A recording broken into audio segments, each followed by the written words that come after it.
Viral ngayon sa social media ang masakit na nangyari sa isang bata matapos itong masagasaan ng kotse ng sarili nitong ama matapos silang nakauwi galing sa burol.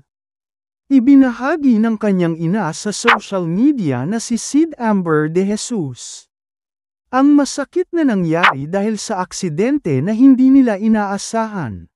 Saad ng isang netizen, "Ito topic namin ni husband ko nakaraang gabi. Pasyente nila yan bata ne-rush sa hospital karga ng mommy niya yung bata.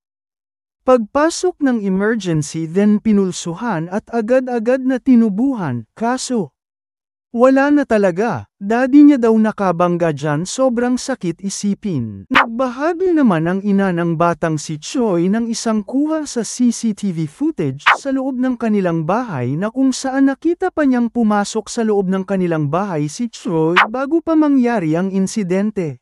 Saad ng ina, "Kakauwi lang natin galing lamay ng lolo mo. Sabi ko thank you Lord nakauwi kami ng safe. Sabi mo mommy sleep. Sabi ko okay po wait lang kukunin ni mommy ibang bag natin at Jollibee meal mo sa sasakyan."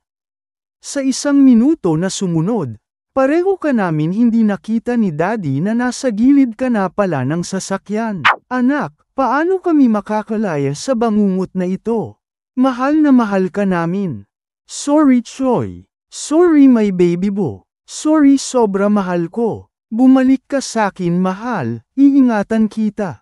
Hindi kita bibitawan. Hindi kita iwanan. Bumalik ka na sa amin Choi. Please lang baby ko. Listen kay mommy bumalik ka na sakin. Miss ka na namin baby Choi. Durog na kami ng daddy. Ayaw mo kami nagka-cry diba? Yakapin mo kami ni daddy.